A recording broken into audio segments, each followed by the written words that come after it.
I'm just giving a heads up. If these both gentlemen start admiring each other, I can tell you, Rizwan treats Sandeep as his guru. He started his career as a trainee under Sandeep. So this is just a heads up. But we will be asking. Most proud. Thank you, thank you. So we will be, taking a lot of insights from both these gentlemen, especially in a time when globally trade is facing a lot of disruptions. We have seen what has happened in the Red Sea. We also are witnessing that how Suez Canal is now overchoked. And thirdly, we are also seeing that the supply chain priorities across the world are changing. So that makes ports not only as an asset for corporations and nations, but also as a strategic investments and strategic points. And they are no longer transition points or transaction points. They are actually nodes of geostatic and geopolitical thought process. May I start with your permission, Sandeep ji, from your chela, Rizwan Somar. When we see Dubai ports, a lot of investments have been made. And as an Indian, we see Dubai as a part of something which is opening up gates, not only for Middle East or West Asia, but also for Africa, Europe, and in some ways for the US markets. But a lot of changes are happening. So take us through that how DP World is taking this challenge forward. So a couple of points, right? One is, of course, to start with that India is a big country, so connecting India with India is the first big connectivity opportunity. And then second is, of course, to connect India with the rest of the world, right? So what you're referring to is the IMEC corridor, which runs through, from India to UAE, Saudi, Jordan, Israel, onwards to Europe. And then, of course, also now to the US. US has now joined the IMEC corridor. So this IMEC corridor typically, covers 25% of the population if you don't take the US, 25% of the world's population, almost 40% of the global GDP. In that sense, so it's an extremely important connector to new markets per se. The second is obviously that this corridor is already existing. I mean, it's a corridor that has cargo moving through, India to UAE, from UAE to Israel. In that sense, the 3,000 kilometers. It's all by road, by truck, and then from Israel to Europe, sea connectivity, and then obviously from Israel to the US, sea connectivity. In that sense, right? So it's an existing corridor. Number one. Number two, of course, to make it even more efficient, the rail aspect becomes very important, connecting UAE to Israel, because 3,000 kilometers by road has its own set of challenges in that sense. But if you actually just compare going by sea from the UAE to Israel, would take typically 12 to 14 days. And the road journey would take 4 to 5 days per se. So obviously there's a huge transit time reduction, which basically means cargo can actually reach faster, directly contributing to the competitivity of goods. And more importantly, an alternate corridor, because we all know relying on traditional corridors has its own challenges, right? So if you look at Suez Canal, almost 12% of the global traffic actually passes through, global trade passes through the Suez Canal, 25% through the Malacca Straits, 5% through the Panama Channel. So these are, heavily dependent corridors per se. And we all know what happened during the Red Sea crisis, still going on. There's no end in sight. We all know when the Ever Given ship was stuck in the Suez Canal, the ships were actually delayed. Cargo was delayed for endless times, and we of course know that semiconductor supply, the cars were not reaching the consumers from the manufacturing zones, and a host of other issues that we actually saw in the trade. So relying on traditional corridors, continuing to rely on traditional corridors has its own disadvantages, and therefore having alternate corridors is critically important. IMEC corridor is one of them. The other thing is, of course, that this is not the only corridor that we're actually working on. The countries are working on. Logistic companies like DP World is working on. There are 25 more such corridors linking Africa to Africa, for example. The Arctic. I mean, there are so many more corridors that are going to be used to actually connect new markets and move away from the traditional corridors per se. And then India-UAE, of course, is a prime example of how a pilot could be actually made, and then actually replicate to the rest of the IMEC and to other corridors as well. So there is quite obviously a virtual trade corridor concept, which essentially means if cargo is custom cleared in India, it need not be custom cleared in the UAE. And that pilot is actually now underway, where there's free sharing of information between the customs in that sense, real-time sharing of information, which essentially ensures that the risk can be actually seen and mitigated.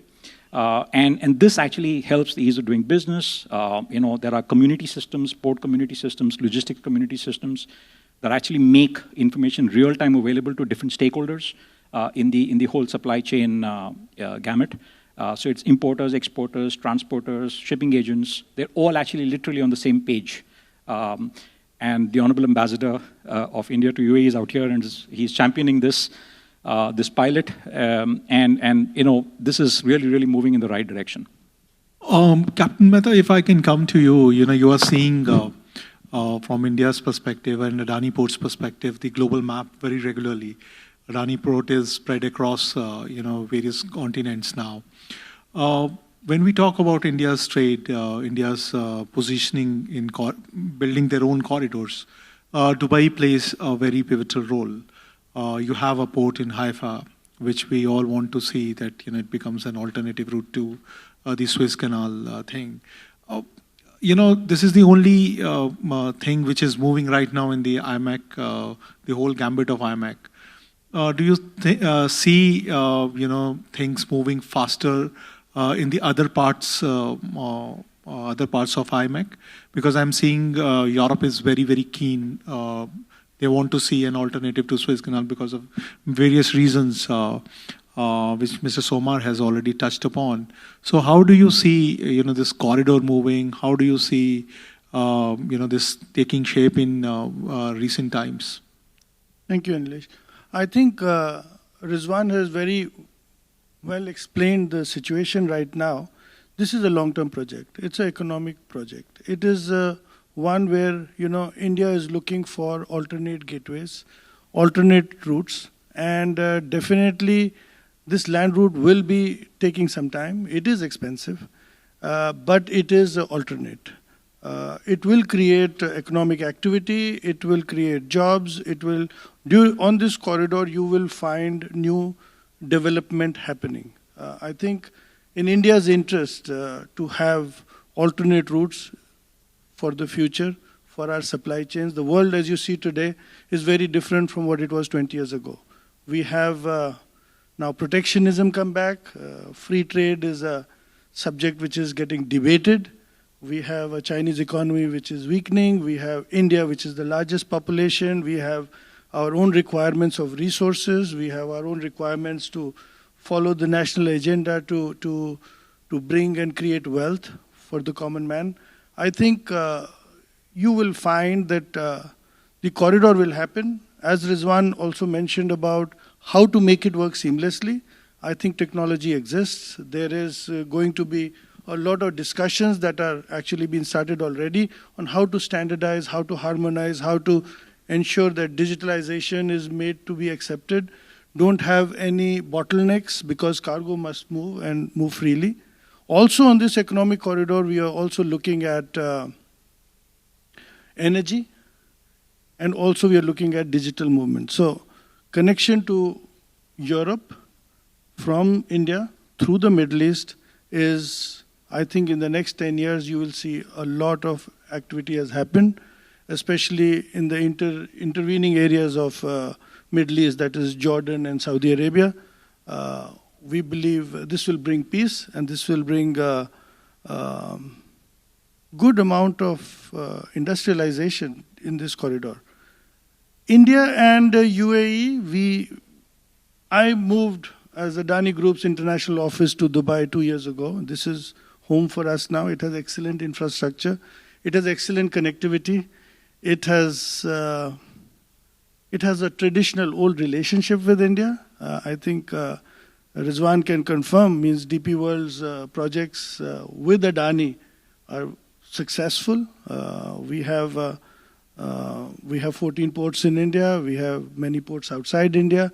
We are growing to even further more ports outside India, primarily to meet India's initiatives on the geopolitical level, but also on India's agenda to look east, to work with neighboring countries, work on the Indian Ocean Rim, work in Africa, which has a lot of resources.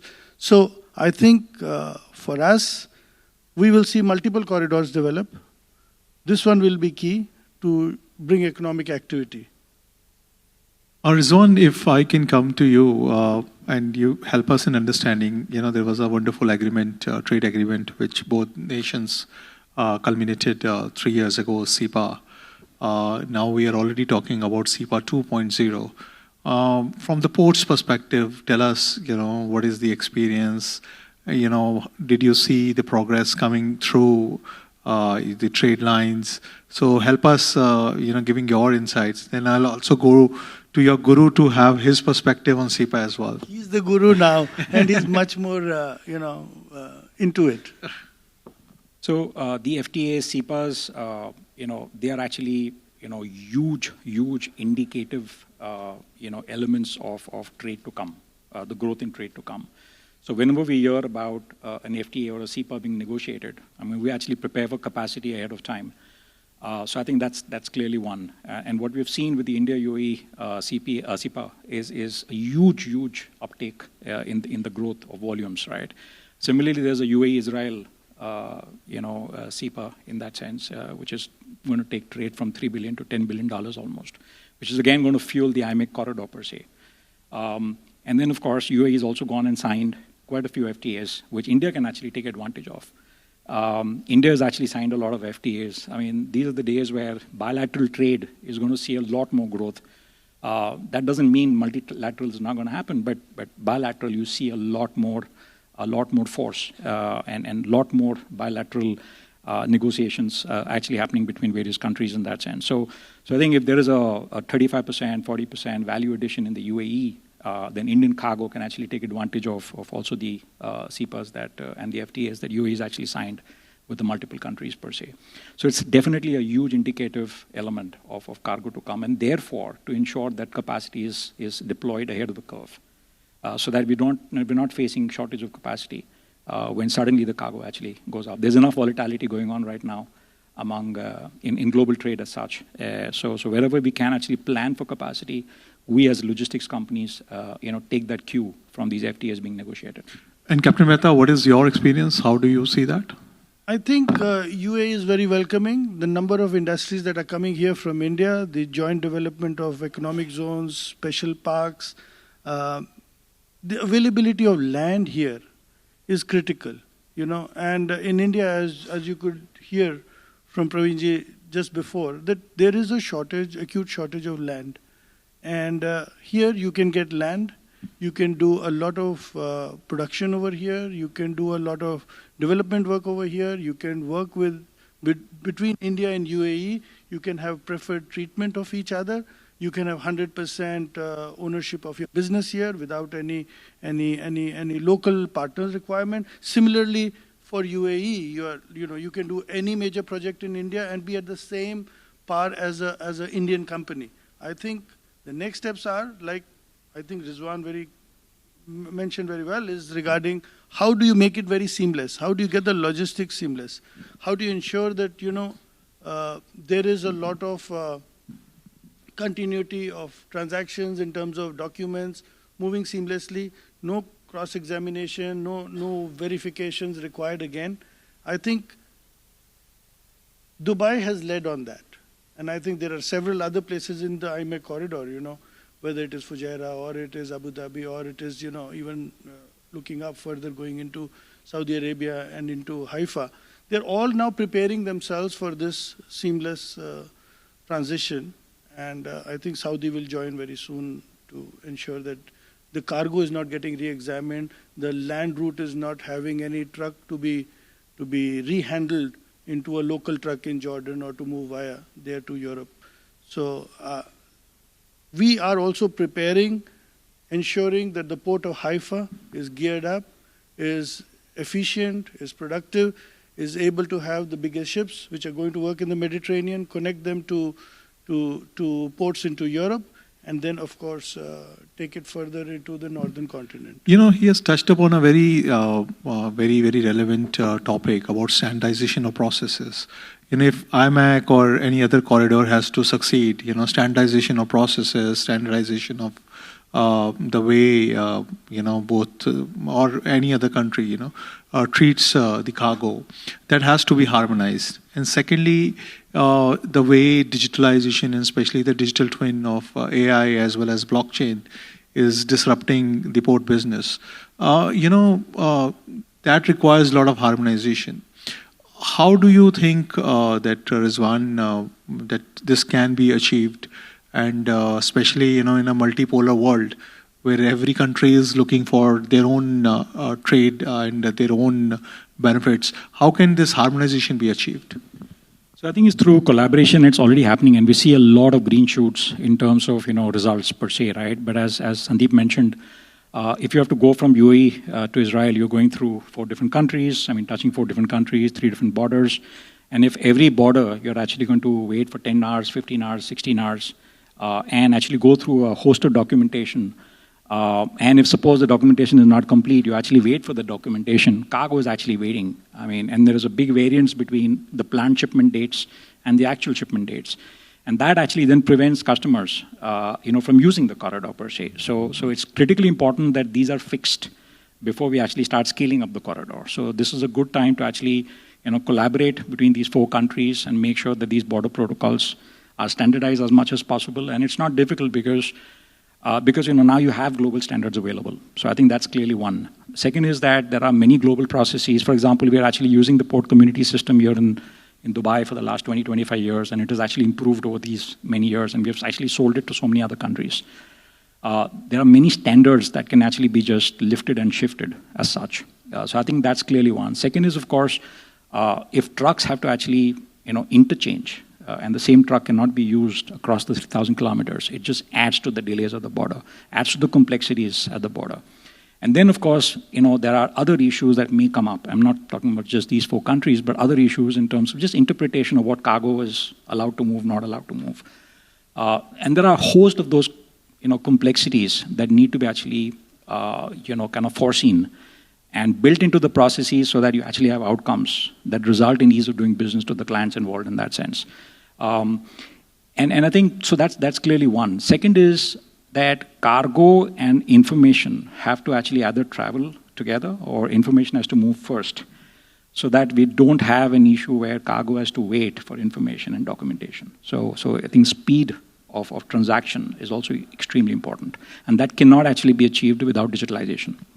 And Captain Mehta, you know, if I could use your experience and understanding of the sector, you know, for this IMEC thing, there are 2 concepts which are being discussed right now. One is to whether to have a secretariat for the IMEC so that many of these standardizations can be achieved.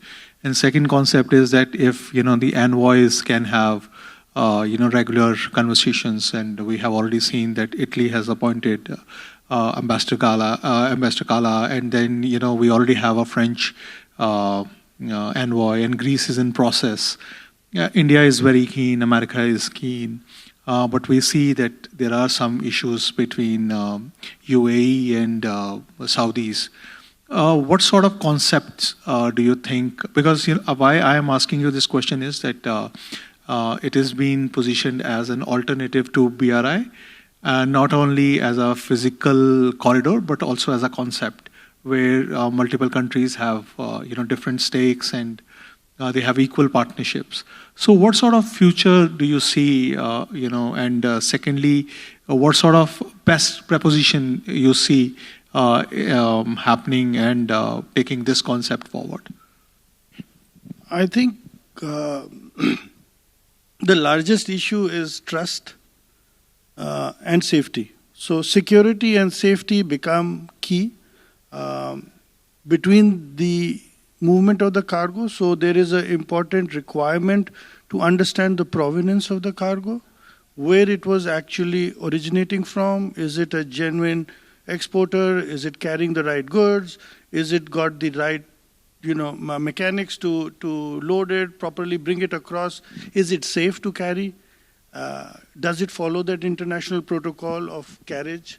And now there will be some carriage which will be done by road and some by rail. And the rail will have to then be efficient. It will have to have, like Rizwan mentioned, the data must travel seamlessly. It is all possible. Technology exists. I just hope that the secretariats don't become overwhelming, bureaucratic. We have found that too many people get involved. It just slows down the process. It is initially basically improve the economic activity, generate employment, generate industries, bring goodness to the nations which are en route. And definitely Europe will benefit from it. Europe is right now going through its phase of possibly rejuvenation, let me say. It will require a lot of interest from their side. India is a huge economy, and it is a very, it's the largest population, I repeat again. So therefore, they will, with the Make in India happening, with the development of technology over there, I think we are having the necessary tools, the technology. I think we have to put it all together. Let's not have a too cumbersome organization. Some of the older organizations which had said about free trade are becoming defunct, are being less valued. So the world is changing, and I just believe we can do it much faster. Technology exists. And there is enough system intelligence available to tell you that this cargo doesn't need to be inspected. How can cargo move from Jebel Ali most efficiently, and in Africa the same cargo is waiting? Does the truck change? No. Does the ship change? No. Does the container change? No. What is changing is the mindset and the usage of technology. They have port community systems. India has port community systems. Rest of the world will pick it up. And I think, one has to view it using technology. Absolutely, absolutely. Rizwan, if you can help us, because many of the things which we were discussing with Captain Mehta was that if India and UAE can have a council or some framework which can discuss many of the things of standardization and other things, the digital linkage and other stuff. There is a discussion which is going on. What is your view? Is this a way ahead? Is this, because the success of this framework will also determine, the future of the corridors. And if, other countries also have to have equally important stakes, many of these frameworks need to succeed. So what is your view? So I think this virtual trade corridor, that example that I gave, it's about ensuring that the cargo actually, the information of the cargo actually moves seamlessly for all stakeholders, not just customs, but also the other users of the various logistics services in that sense. So I think this is the prime example of how we can actually use this as a pilot, learn from this, scale it up, and then actually make sure that it is replicated across the corridor. Captain Mehta, actually the clock is clicking, but I'm not being able to resist myself before asking you. We all know that Mr. Trump is around. Yeah. So that excites me to ask you this question. That in his last term he came up with a Abrahamic Accord, and there was a philosophy behind that. And IMEC is one of the products. I2U2 is one of the products. So there is also, from the ports and the trade point of view, Indo-Abrahamic, thinking that India, UAE, and India's alliances can actually serve a better purpose. What is your view to that philosophy, sir? I believe that given the various countries in I2U2 involved, there is a responsibility for food security, defense, for technology. I think each one has taken a kind of a key role, and we are looking at grain storages in UAE. We are looking at joint strategic storages for fuels and energy in India. We are looking at various defense collaborations across the countries in I2U2 to ensure that we can make this a success. I believe this will happen. World is right now in a lot of turmoil, and I hope that this ends sooner than later. We have only if there is peace, there will be economic development. So peace is a prerequisite. I think Mr. Trump has been making many mentions and many statements, and he's hopefully leading in the right direction to everybody to give them necessary impetus to get together, and hopefully we can give him a Nobel Prize. Thank you, sir. Thank you very much. With this, we conclude today's discussion with both of you, Guru and Chela. We have, enriched with your insights. Thank you, sir.